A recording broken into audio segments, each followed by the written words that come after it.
U.S. President Donald Trump's tariff-induced market mayhem appears to just be getting started. Trading in European markets now underway, and these right here are the numbers. They speak for themselves. They are following Asia's lead with serious losses.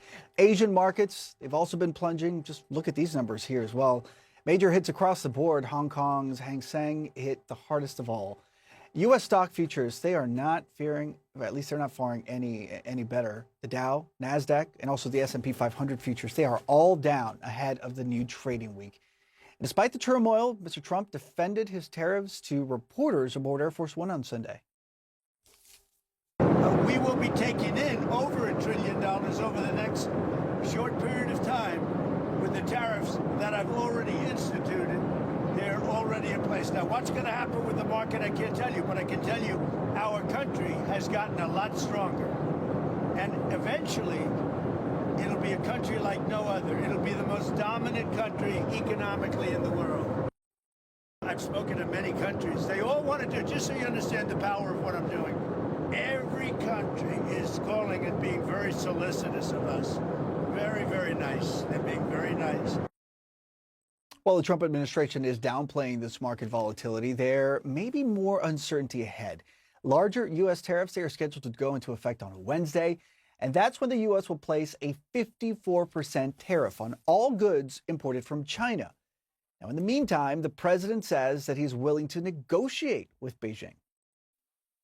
We have $1 trillion trade deficit with China. Hundreds of billions of dollars a year we lose with China, and unless we solve that problem, I'm not going to make a deal. Now, I'm willing to deal with China, but they have to solve their surplus. We are covering market activity in Asia and in Europe at this hour. Melissa Bell is watching the action from Paris. And our Christy Lou Stout, she's been following Asian trading from Hong Kong. Let's begin there, Christy.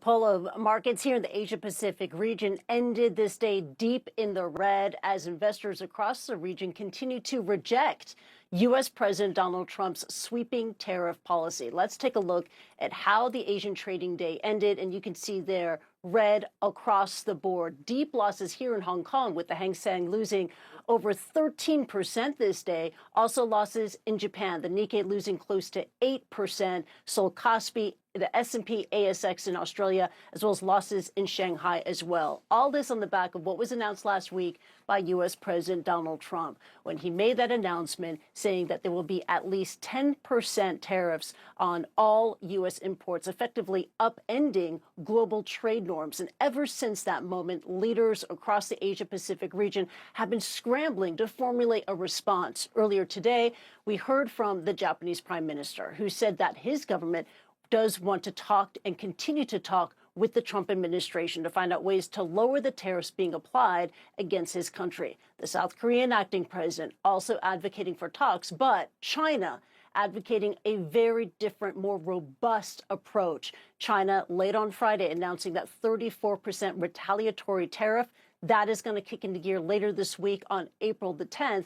And China also over the weekend through state-run media striking a very defiant tone and a number of online commentaries, including a commentary that was later published in today's front cover of the People's Daily, in which it said, look, the tariffs from Donald Trump, they're going to hurt. But as it said, the quote, sky won't fall. In addition to that, saying this, as a responsible global power, we should turn pressure into motivation and see the U.S. impact as a strategic opportunity. The People's Daily also added that China has not closed the door on potential talks with Donald Trump. Back to you, Polo. All right, Chris Lustow, thank you so much there for the markets in Asia. Let's go now to Europe. Melissa Bell in Paris with the situation there in the markets. Hey, Melissa. Markets opening way down again this morning, Paula, even as European trade ministers are meeting over in Luxembourg. Now, this is an extraordinary meeting that's been called for by the Polish presidency of the EU Council, and they're urgently looking at how to respond to the tariffs, even as they suggest that they intend to take their time, simply because at the mark they believe that the pressure on the American administration is going to come first and foremost from the markets themselves. We've been hearing from the Polish trade minister, even as he went into that meeting, saying, speaking to the $5 trillion US dollars that were lost on the US stock market on Thursday and Friday, speaking also to this these falls overnight in Asia and this difficult opening here in Europe. He believes that all of that pressure will have to be listened to by Washington. And it isn't just coming from Europeans, that message. We've been hearing from Elon Musk over the course of the weekend, speaking to a meeting of the Italian far right. This is what he had to say about tariffs. I hope it is agreed that both Europe and the United States should move, ideally, in my view, to a zero tariff situation, effectively creating a free trade zone between Europe and North America, and also more freedom of people to move between Europe and North America, if they wish. If they wish to work in Europe or wish to work in America, they should be allowed to do so, in my view. So that has certainly been my advice to the president.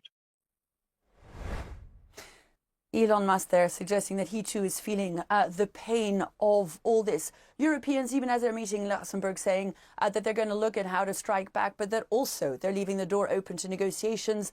They believe that some room for compromise can be found. And bear in mind, Paula, that the European Union is, as a bloc, the United States' largest trading partner. They believe that with the actions, the instruments they have up their sleeve, they can now make themselves heard, even as they seek a better deal with the U.S. administration. Polo. Melissa Bell in Paris with a look at the European markets. Thank you, Melissa. Joining me now to discuss, Errol Lewis, host of The Big Deal with Errol Lewis on Spectrum News, Jerusalem Dempsis, staff writer for The Atlantic, and Stephen Collinson, CNN Politics senior reporter. So, guys, first I just want to kick off this conversation talking about the impact on all of us, people who have 401ks, people who do not. We reached out to the audience and asked people to tell us what they're going through. I want to show you some of the responses, because the stock market is one thing, but when people start thinking about whether they can afford clothes or food, that is very different. So I want to start with the Trump administration's approach, which seems to be trust us. Dempsis? Hi, Audie. Yeah, I mean, this is a situation where people right now, they're looking at numbers on a screen. They're either looking at stock markets crashing or they're looking at their own 401ks and investments. And then the really scary moment is going to be when and if does that actually impact people's jobs? Do businesses stop making investments? How does that impact our ability to actually build up the manufacturing base that Trump says he wants to build up? So we're really in this moment right now where there's a lot of hope that there maybe won't be long-term harm to regular people, but that seems really ill-placed. In the meantime, you have someone like Bill Ackman, right? Billionaire hedge fund investor. He, of course, endorsed Trump in the election.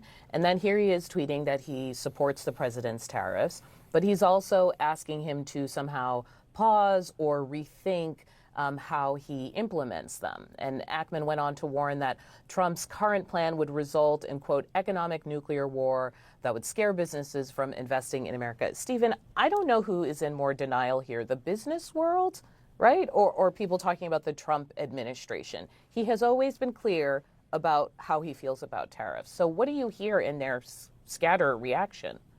Well, there is great contradiction in that reaction. Some officials were on TV yesterday saying that this is all part of an attempt to completely transform the global economy and trading system to bring back those manufacturing jobs to the United States. The problem with that is, and Trump said it in his comments on Air Force One there, that's all about eventually.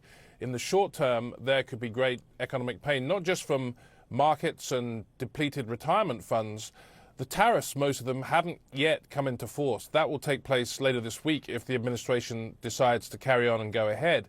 That's when prices could start rising for Americans. This is a president that was elected a few months ago, partly on the basis of the fact that he promised to bring down grocery prices and prices for housing. And if prices start shooting up and that starts causing the recessionary factors that Jerusalem was talking about, then this gets a lot more serious. Errol, I want to bring you in on this as well, because you are going to have countries calling to say, let's make a deal. You are going to have countries that feel like they don't have leverage. So is it working for Trump? Well, you're going to have countries calling. You're also going to have industry leaders calling. You're going to have individual companies calling. We went through a version of this before, Audie. Let's remember, in the first Trump administration, he imposed tariffs.